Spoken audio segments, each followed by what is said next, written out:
Welcome to Beyond the Front Door podcast with Lindy and Rhea at Peak Properties. We are real estate agents in Cheyenne, Wyoming, and we bring you stories that make you laugh, cry, cringe, and inform you. Come on in. We put the real in real estate. Awesome. Well, thank you, everybody, for joining in today. We'd like to welcome Crystal Vinole with New Life Senior Move Assistance. And we just want to say thank you for joining us today. Yes, absolutely. Thank you for having me. Yeah, I feel like we're in between storms. Like we were supposed to get a storm. Was that right? Monday night? And then it never really came. And then I think we were supposed to get a storm today, and I don't think that's coming either. I don't know. It's looking a little hazy out there. Is it? Is it? Okay. Show up? Definitely a lot cooler than it was this morning. It's going to be one of those ones where it's like nothing, and then all of a sudden we're in a blizzard. It's something. Yes. Well, I do think Casper's the bullseye. I kind of like that, but... Yeah, it does seem like, although it's kind of nice today, and I'm really glad because I was on a plane to Dallas and back, and it was beautiful weather leaving and coming, and so I didn't have to worry about wind or anything. And as we all know, flying in and out of DIA can be a little treacherous sometimes. Sometimes right? it's a little shaky. But anyway, thanks so much for coming, Crystal. I guess what we'd like to start off is have you tell us a little bit about yourself, like how long you've lived in Cheyenne, where you came from, your career trajectory, your family, all the goods. So there's lots to tell there. Okay. I was raised in Cheyenne, so I'm from here. I'm originally from San Diego, but I spent the formative years here in Cheyenne, so I consider this my hometown. When I was in my early 20s, I moved out to San Diego, and I was out there for about close to 20 years. Wow. Yes. I have family that lives in both areas, so I would just kind of go back and forth throughout the years and decided to make San Diego my home for a while. I come from a home care background. From about 15 years, I've worked in various different capacities in home care industries and really developed a passion for helping people, in particular seniors. And then at some point, I decided that I was going to start my own business while I was there. And me and a friend decided to branch out. We started a hoarder property cleanup business in San Diego. And I left corporate America to really be an entrepreneur. Like, it was something that was always a dream of mine. My grandmother, who lived here, she was an entrepreneur. So I always had this desire from a young age. And then with that, it kind of stemmed off to have a secondary company, which was case management, because what we noticed was a lot of people who were neglecting their homes in that way. There was a lot of other issues in their life that needed Mental to be, health. Yeah. Exactly. So that kind of spanned that. And that was about a year before the pandemic that we started that business, unaware that the pandemic was going to happen. Coming. Yeah. So then sometime during the pandemic, like a month before lockdown hit, we took on a third partner, still unaware that a pandemic was looming right around the corner and everything shut down. Thank goodness we were deemed essential, so we were still able to continue business, but it really changed the way that we wanted the vision of our companies, right? So at some point I decided, this isn't for me, and I kind of stepped away, and they still have that business, and it's very successful, but I got a lot of experience in it. Yeah. I would imagine, I know that this agency or Peak Properties has dealt with some properties that have had some hoarding issues as well. My head's like spinning right now. Yeah. I'm like so excited because I'm like, what? I literally just met with someone this week, and I was like, we need to like have auction off something. I don't know. So I'm excited to see what you do, because I'm going to sell his house, but we have some work to do before that. Sure. Yeah. Yeah, I do think. And he's a senior citizen, so I do think my mom and I joke about this a little bit, but when you just talk about the generations, the boomer generation, I think the silent generation and the boomer generation in particular just held on to everything, right? And so even if if it's not even completely somebody that's hoarding, and I do think there's probably various levels of that, and you correct me if I'm wrong, Crystal, but there's probably some people that keep everything but still clean and keep it all as manageable as they possibly can. And then of course you have the situations where it's a real mental health issue, and you've got hoarding, and it's not just hoarding, it's trash and cooking materials and the whole thing that's involved Yeah. in the house. So I'm sure there's like a spectrum of things there. But I do think, like, those issues aside, I just think those two generations just hang on to everything, which is why we talk about the kids and grandkids always having to go through mom and dad's stuff, once they do pass away. And then now there's this house full of things, that have to be dealt with. And it's it's a lot, It is. And that's, after I sold those businesses, I was in San Diego for a couple of years after that, and I was doing estate sales and selling stuff on eBay. So I got really familiar with just kind of like the liquidation part of it, because when you're dealing with a hoarder situation, a lot of times I don't want to say a lot of times, it really depends, but a lot of times, the situation, the things aren't salvageable, so after I sold those businesses, I kind of spanned out to do estate sales and sold stuff on eBay, and decided at some point, which was last July actually, I decided I wanted to move back to Cheyenne to be closer to my family. My sister had a baby, and it just kind of seemed like the right thing for me at the time. So here I am. And this business that I have now, it's kind of a perfect blend of all of my experience. There is the National Association of Senior and Specialty Move Managers. It is the organization that it regulates the whole senior move industry. So Senior Move Manager is actually a trademark name. I'm the first and only trained manager in the state of Wyoming. I was just about to say, of course, there's a national association. There is. We talk about it. There's a state or national association for literally everything, I think. There is, and it's, they're really great about, we have a code of ethics that we need to uphold, and continuing education, and even specialized insurance, because some of the activities that I do, such as packing, it doesn't, traditional insurance doesn't necessarily cover that. So, it's specialized in all areas. And to be a part of this association, you have to offer like 5 of the same core services. So one of the really nice things about it is some folks that are moving, to or from Wyoming, I can start it here, and then I can pick up and work in conjunction with another senior move manager in another state. And they do we pretty much all kind of have the same process. Like, we have a systemized process of how we go about. People's core services are a little bit different. How they might operate is a little bit different, but we all offer that same core of service, right? So we're able to help clients from the full spectrum of that. And I would imagine that's incredibly vital, because how many people are moving their elderly parents to be closer to them? Yeah. And often that means out, from one state to another state, right? So that makes complete sense to me, that if you guys are sort of standardized to some extent anyway within the services that you provide, then you can coordinate with, my mom moved my grandmother out here from Minnesota, and it was a similar, And it's challenging. Yeah. Sometimes, that my client here, they might not have family that's able to help them. Their kids are dispersed across the country. But a lot of times what I find is that kids don't understand like the root cause or the root need of what they're really needing, right? It's more than just a move at that age. You're talking about fear, like they're grappling with mortality, they're leaving behind decades of memories, the home they raised their kids in, and it's so much deeper than just a move. For a lot of people, it's a final move, and there's a lot of emotional aspect that goes into that. So it's not just, well, let's pack it up, or Mom, you've had this for 20 years, you've never used it, just get rid of it. Right. That item probably tells a story, and until they feel like their story's told, it's really difficult sometimes for people to let go and to be on board with that.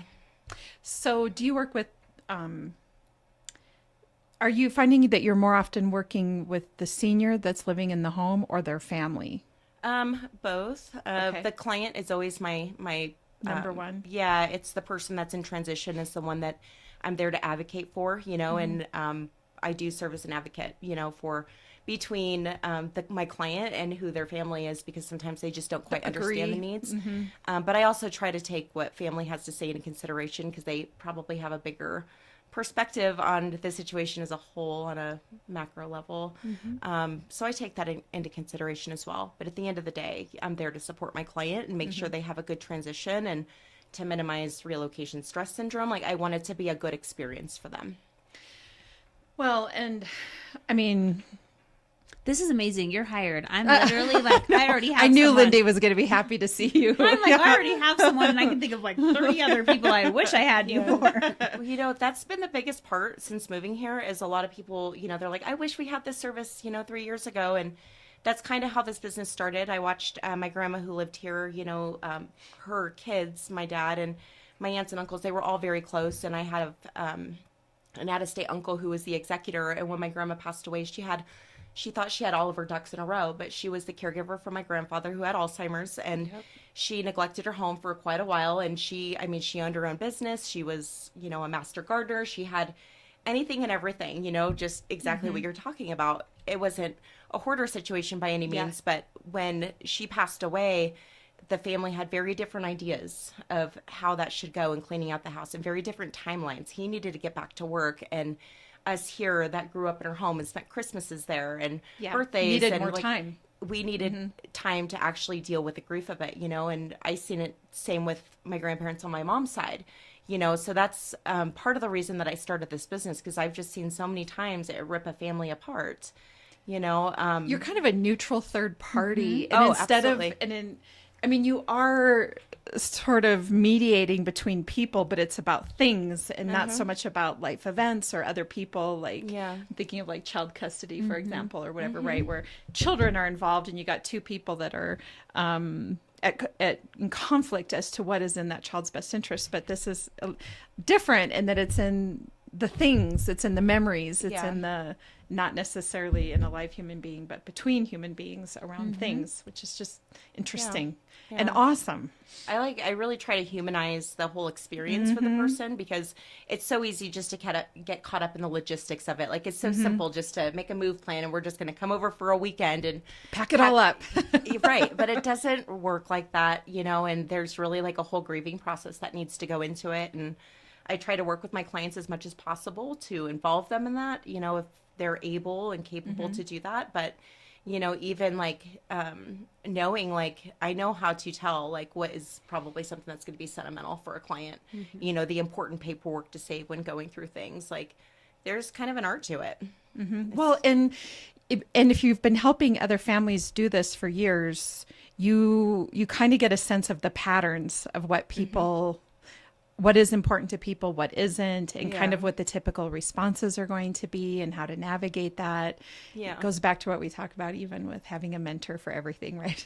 Lindy? Yes. This is like having a mentor for your things, for your parents' things. It absolutely is. And I'm just thinking of it as like from a real estate perspective, like I said, you go to someone who wants to sell their home for whatever reason. They're going into assisted living, a nursing home, or maybe somewhere else. Like the one I have, he was just wanting to downsize because his home is just way too big for him. But when they don't have anyone, and then you go to meet with them and you're like, who's going to help move all of this? And who's going to help you pack, and they're like, I'll figure it out. I'll call, and sometimes I feel like we're like, who can we call? Yeah. And there's moving companies and stuff, but this is like a little more specialized for that situation. Yes, I'm not a moving company. I don't actually do any of the moving. Movers have to have their own specialized insurance. Right. That is something that I don't have. But do you help them pack then? Or I do. Or like go through. What I'm thinking is like the house. It doesn't have to be a hoarder's house. It could be not. But you're like, you need to clean this out to what you're literally taking with you. So you either sell it, throw it away. And you can hire people to get it out. It's but kind of like to decide what. Exactly. Yes, organizing and going through all of the things. Because I'm just thinking you walk into one room and you're like, okay, you have a bed and that and that. What are you keeping? Right. What are you not? How do we get rid of this? Yeah. And some people, I help people too that they're not planning on moving. They just want to stay home. They don't want to leave a burden for their kids. Yeah. Anybody that's ever had to clean out the home of a loved one after they passed away, like knows that's no easy task. Like it takes so much time and it is so much energy. And if they didn't have a plan for their stuff, there tends to be a lot of fighting for the things that are left in the home, right? Yep. There's always things like if you have a will, what's going to who, but there's all of the other stuff. And some of those things are, things that you would not expect somebody to take. Like there's this whole thing like the millennial effect, like my grandparents saved way more than I ever would have thought of. And my parents like reduced that down a little bit, but this generation is more of like a minimalist mindset, So, I hear like one of the biggest things I hear all the time is like, my family doesn't want my stuff. What do I do? And it's like, they'll want some stuff, but it's not going to be the stuff they think. Like, if you went fishing with grandpa, they might want your fishing poles, right? Or maybe your recipe books or a piece of art that hung on your wall, but it's not going to be, the big China hutch and the generation long, China set that's been passed down for generations. That's not practical for me. So many people rent, and people move more often than not, so I help them to go through that. Well, and I think too, if you think about all the dynamics that as we get older, I mean, our bodies are designed to shut down as we get older. And so we face various illnesses, diseases, like you say, Alzheimer's, mental health things that make us maybe a little more grouchy. That's maybe the best way to put it. That we just are, my grandmother's 88 years old, and I think the thing that I think about the most, and she's pretty feisty, and she gives everybody in the nursing home a run for their money, for sure. But it's partially because in her mind, she's sharp as a tack. Right? Like she feels like she's 20 years old still in her mind. But of course, her body, that is not the case. It's an 88-year-old body that's in a nursing home. And so this is really an unhappy situation for her. So she has her days where she's pretty angry about it. And, so we have some days where she's amenable to making changes. And then we have some days where she's not. It just depends on the day. So I think anybody that is working with that, the geriatric population, you just have to have a lot of love and patience and compassion for what they're going through. And I can only imagine. And I'm emotional right now anyway, so I could probably tear up thinking about, we've been going through our storage unit, and I've been saying to my sons this summer, I'm going to haul it all to our driveway. We're going to get rid of everything. So I need you guys to come, because I'm the same way. I don't want to have a whole lot of stuff. I don't want my kids to have to worry about going through that after we're gone, or if something happens to us or whatever the case is. But then not only do you have somebody that's unhappy about aging, but then you have siblings that all have different personalities. Different ways of looking at things, different things that they want to keep.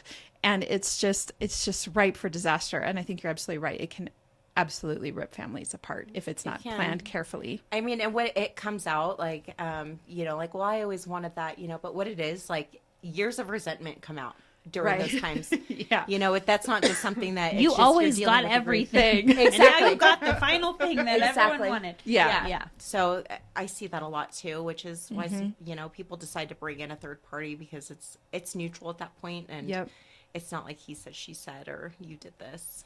Yeah, you got kind of a mediator helping you with it, which is probably really smart. And I think for anybody that has put together a will and has, set up a plan for their kids, encouraging in that will for those kids to hire somebody like you to help them go through it so it doesn't destroy the relationships, because I could see that happening pretty easily. Yeah. All the time. So New Leaf Senior Move Assistance, you specialize in senior moves, downsizing, professional organizing, online auctions, and comprehensive inventories. What does that mean, comprehensive inventories? So it kind of started out as just like home inventory, because I was already going through people's things in their home, and it's really helpful in like estate planning, or, deciding what a person, what I want my kids to have, one day, just to kind of mitigate that, especially some of the more high-end things. But even is something so simple like the gardening stuff, right? Like somebody might be like, no, just take that to Goodwill. We want the tax deduction, or, but that might be, really meaningful for somebody else. But I tend to take it a step further and do comprehensive inventory. So what that looks like is I can go in and I can photograph everything in everybody's home. I can break it down to category, what is the type of item. And then when I'm all done with that, like inventorying everything and putting all the notes, the provenance of the item, who it's going to go to, if you have any sort of documentation that's attached to that, we can also note that. But I can generate a digital report. And it's really helpful in situations like, I'm also a Red Cross volunteer. And, I've seen so many times working in hoarder property situations to where, somebody will fall in their hoard, right? And then they'll get taken to the hospital and they need to maybe move to a community at that point. They can't go home. They need to sell the house. We don't have any of the documents. And even during the pandemic, it was taking upwards towards, a year to recover some of the vital documents if like somebody has a total loss of home, with everything going on with like climate related disasters. So that's kind of how it all stemmed from. Like I was thinking if your home burns down and they ask for an inventory of it, and you have to now think of all the things that were valuable in your home. Like that's hard. It is. I have a good friend, and she actually, excuse me, she lives here, but she lost her home in March, and they're still going through the process of trying to financially recover from the insurance company because they didn't have an inventory, and her and her partner would walk through the stores that they would frequent and be like, oh yeah, we had this, we had that, but trying to like, go into any room, like go into your living room, take a glance for 10 seconds and then try to recall all of those things from memory is near impossible, and you'll never financially recover. There was a study that kind of recently came out that said the average 3-bedroom home in America contains about 300,000 items. And if you think of every pen, your socks, your forks, your underwear, all of the things, right? All of those things add up, and things that you're going to end up needing at one point. 300,000 things. Could you remember all that? I could not, so that's kind of where that came from. I use a system called Pinventory to do that. It's a monthly subscription service that you can either continue on. I mean, really, I advocate for people to continue to use it because every year, you're going to have Christmas, you're going to have birthdays, you're going to acquire things, you're going to lose things. So it's a good way to keep track of those things. But it's very affordable. It's like $7 a month. And from that, it's a very secure app, and you can go in and take the photos and upload it to the portal, and then generate digital reports and even print them out to have a physical copy, to where if you lose something, your insurance company can have it, or you can have it in a safe deposit box, It's available online. Yeah. You must be very detail oriented. Yeah.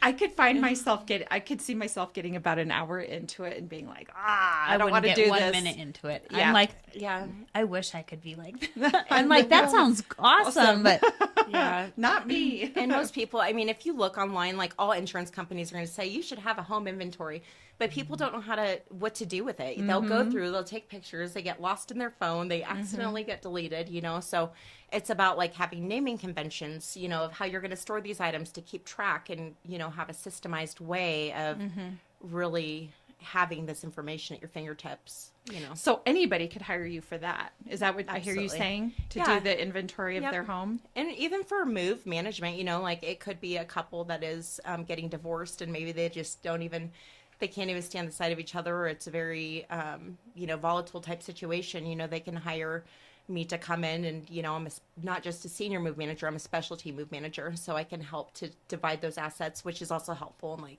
for the inventory part, and like situations of like getting a prenup, right? Or the division of assets, like that's also helpful in those types of situations. So you're saying manager. So am I understanding correctly that you go in and sort of take inventory of what has to be done in a specific project, and then you must have employees, or you hire out people to come in and you manage the process? Correct. Is that it's correct? Like a project manager for the whole thing. Yeah. Okay. So I was going to ask that too. So it says free consultation. So why don't you tell us and the listeners, like, what does that look like? So let's say you are coming to do a free consultation for Joe, and he's going to sell his house, and he has a lot of stuff, and he's a senior citizen. Sure. So I would get that initial call from Joe, and then I would schedule a time to go and meet with him and any other key players in the situation. Oftentimes it's children.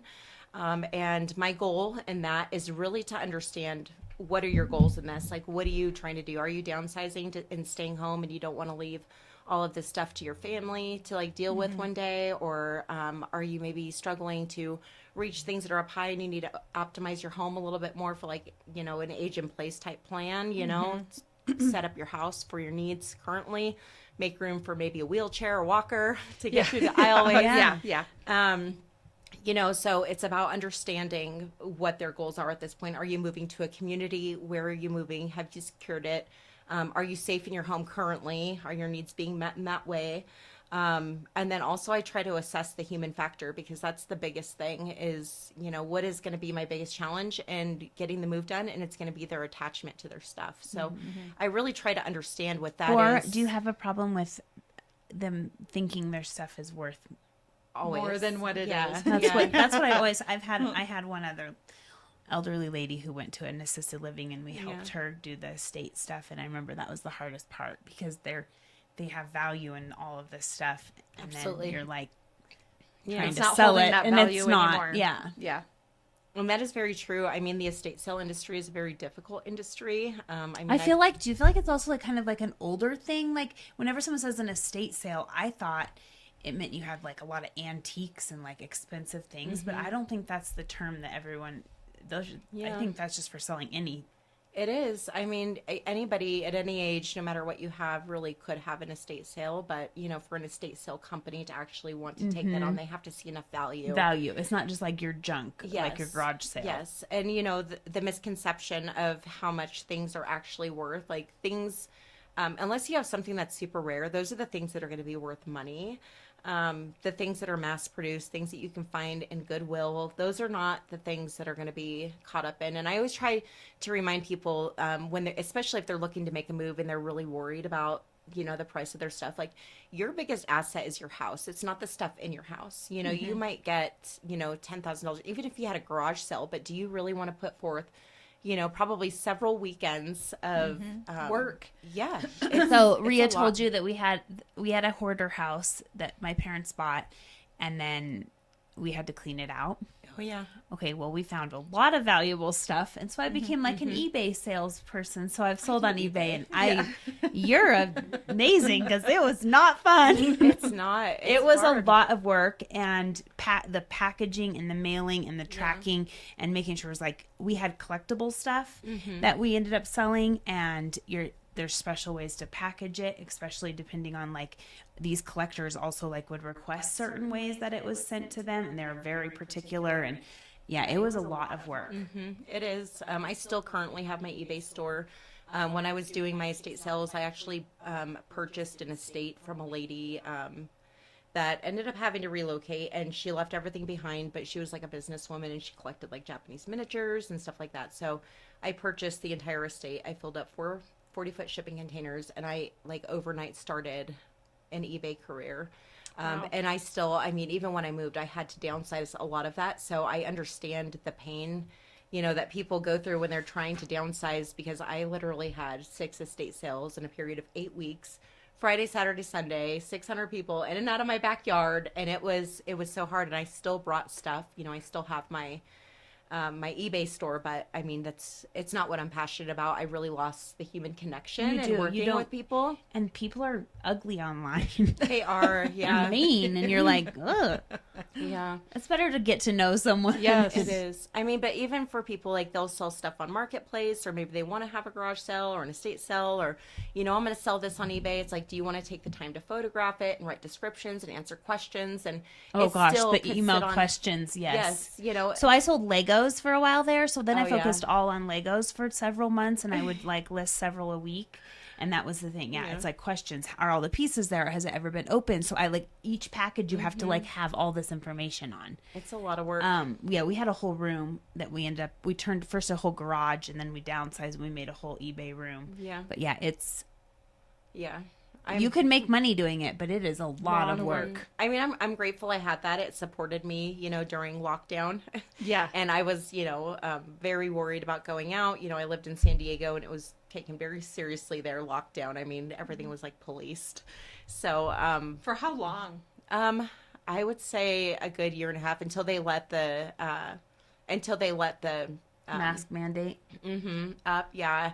And the quarantine, but they would have policemen at the parks, at the beach. I mean, you could randomly be pulled over, just what are you going to work for? Like, yeah, I've heard some horror stories, but it did, psychologically it did a number on me. But, after things started to loosen up and I decided I wanted to move back, I'm like, I need human connection again. Like, I need to feel like I'm making a difference. And I didn't get that selling on eBay. No. Yeah. Well, I think Wyoming took it that seriously, and probably not ever that seriously. There wasn't like police patrolling anything. No. But I think we were at it about a full 2 months. Oh yeah. No. And then we did almost masks. a year. I think everybody wore masks for about a year. Mm-hmm. I do think that happened, but in terms of going out to eat, going to the store, going outside, yeah, I think we were about 2 months. Yeah. And then I think we were back at it that summer. Yeah, I would talk to my sister and my family that lives here, and it was just a completely different experience. Yeah. I mean, literally you would get like mask shamed, or if you were outside and even if you were, across the street, people would just give you the stink eye. Like, what are you doing outside? I'm really happy to be home. I mean, what kills me about that is when you're outside, that's where it's got fresh air and you're not in in an enclosed space with anybody. Yeah. So we could go hiking and go fishing and go boating and go be up in the mountains and do whatever. And I said all the time during the pandemic, like, God, if there was any reason to be thankful to be living in Wyoming, it is now. Yeah. But it's just, I can't even believe that they were like patrolling parks and stuff. That didn't even make sense to me.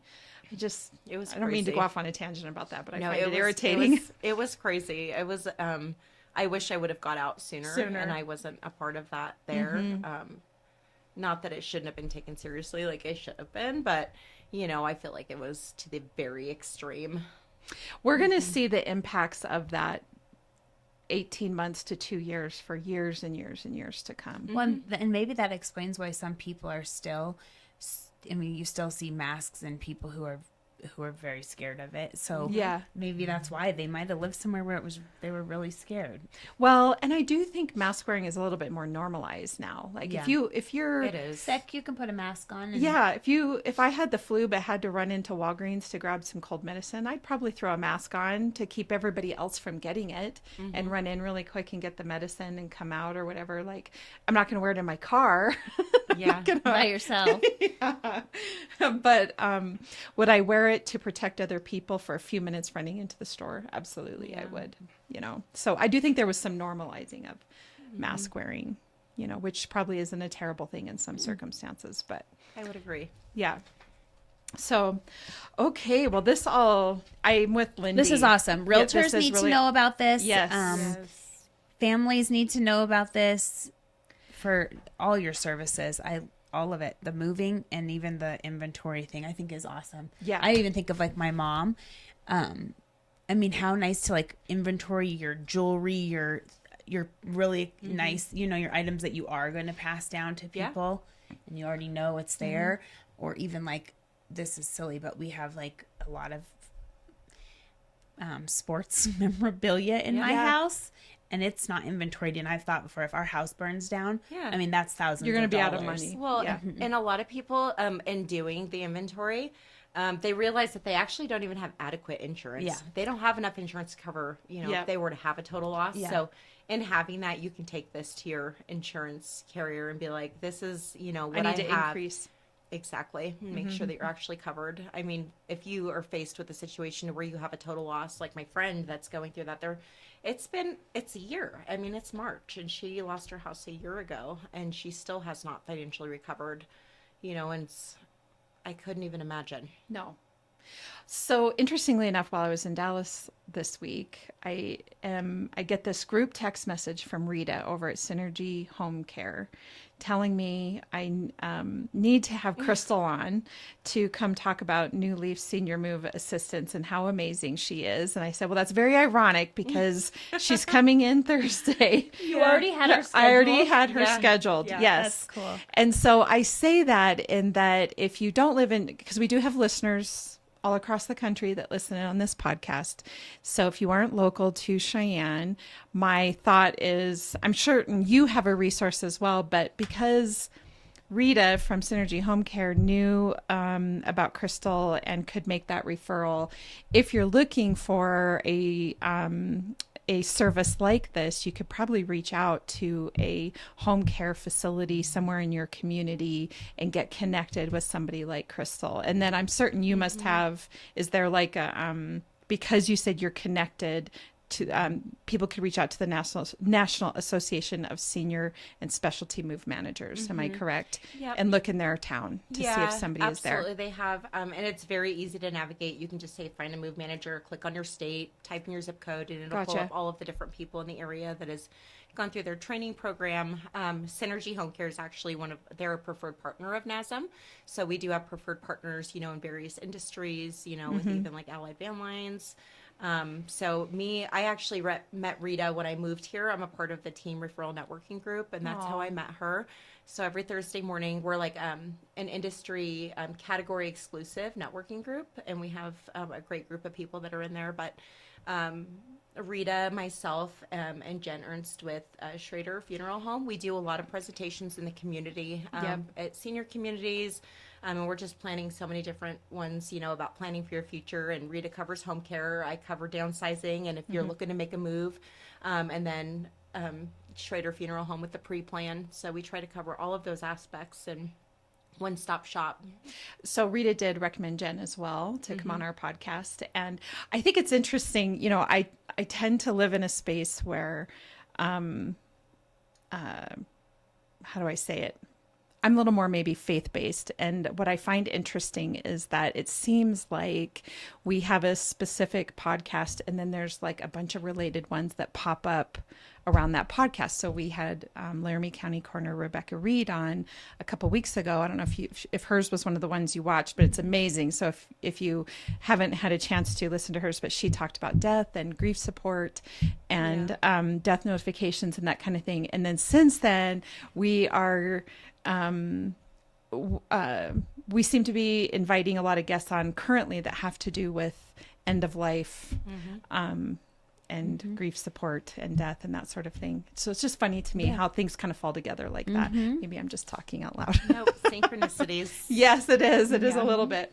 So anyway, well, this is amazing, and we will definitely be sharing your information amongst our clients and other realtors that we know, because I think everybody can benefit. Literally was thinking in my head, I'm going to be moving this man.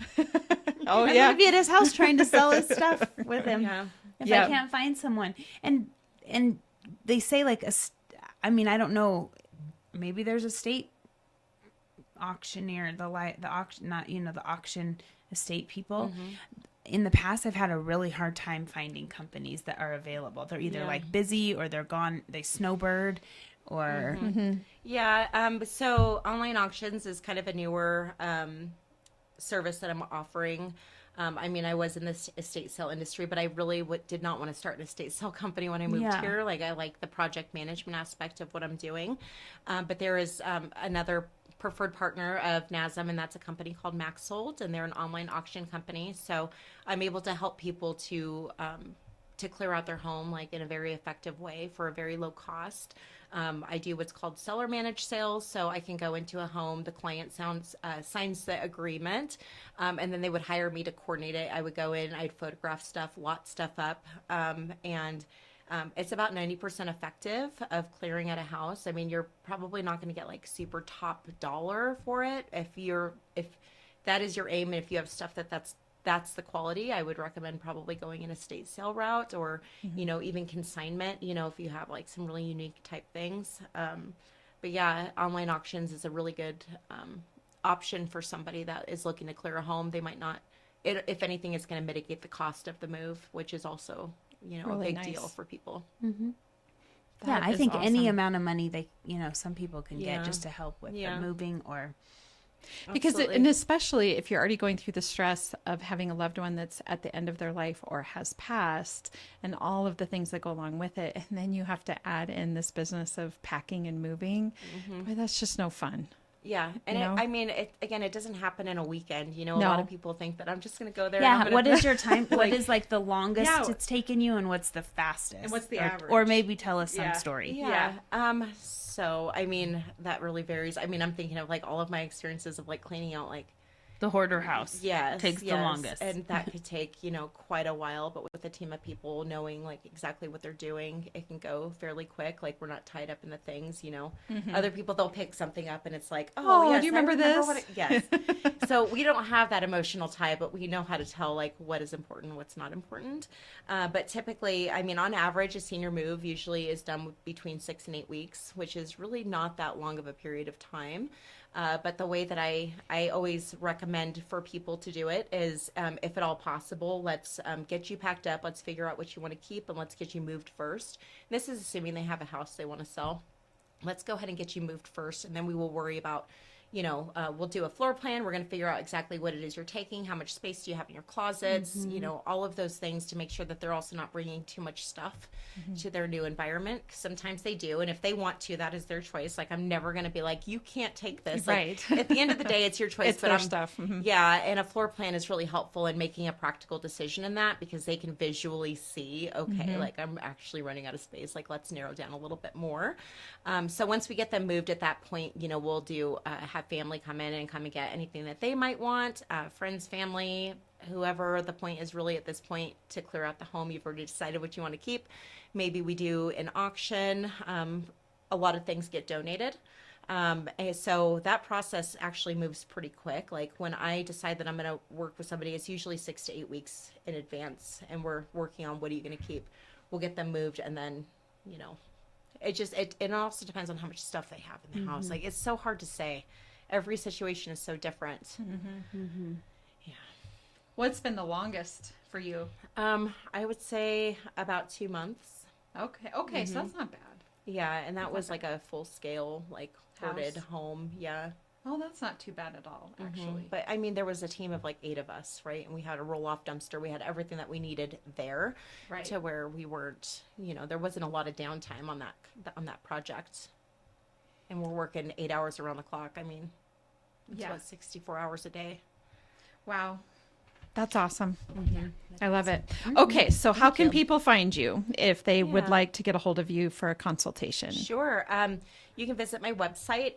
It's www.newleafseniormoves.com.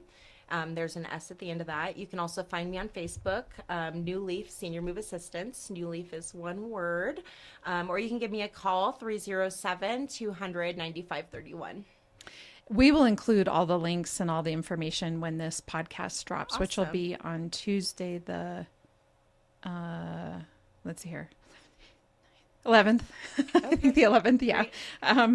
Anyway, so Tuesday is when this will air, and we'll make sure all this information is included so that people can reach out to you for help. Awesome. This is awesome. We are so glad you are here. Yeah. Okay, so wrapping up, a question I have for you that we ask for everybody is, what is your favorite thing about Cheyenne? I would have to say it's definitely a small town. After living in such a big city for the last 20 years, it is so refreshing. And also like clean air as soon as I clean air. Hey, you're the first person who said that, but guess what? You said it in a nice way. We say it's so windy, but she says clean air. Yeah, I mean, there's like, I choose to look at things on the bright side. It's windy, but we have clean air here, so I really like that. But again, just trying to build my business, in a small community is, everybody's so welcoming and, seems to appreciate the service. So that is definitely my favorite part. Love it. Yeah. And because we're realtors and we always have questions about real estate stuff, if you could buy real estate anywhere in the world, where would it be and why? And money's no object. Oh my gosh.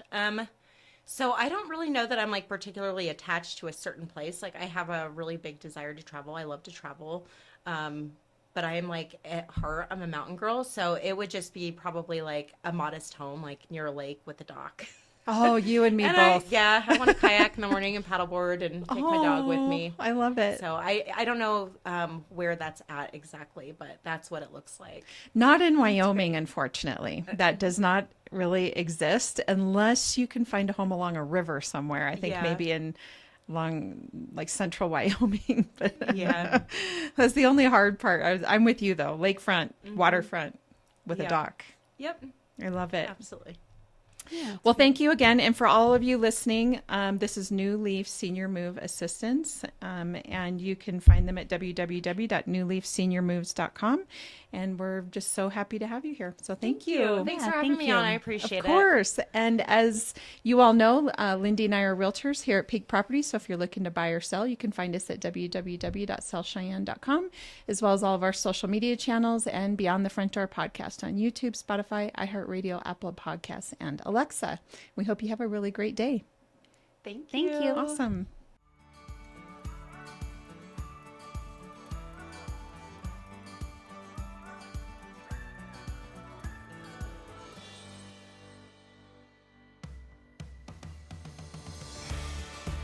Whether you plan to buy, sell, or invest in southeastern Wyoming, turn to Peak Properties. Family and veteran owned and operated, we work diligently for you. Unlike other larger companies, we take time to learn about you, understand your specific real estate needs, and remain easily accessible if you have any questions. Being a veteran and family-owned and operated company means a high level of commitment, trust, and loyalty. Our family culture sets us apart. We work as a team. We develop not just professional, but personal relationships with our clients. When you choose Peak Properties, you become part of our real estate family. Looking to relocate to Wyoming or just move across town? Peak will be there for you every step of the way. Recognized for excellence and dedication in the real estate profession, we're proud to be one of the most trusted and knowledgeable names in our industry. Let Peak help you find your dream home or investment property today. Our agents will make sure you're informed and listened to as they guide you to fulfilling your real estate goals. Reach out today. We have sold and purchased several homes through Peak Properties, and each time I've been impressed. They are great about guiding us in the right direction and always being in our corner. Peak Properties. Let our family show you the way home.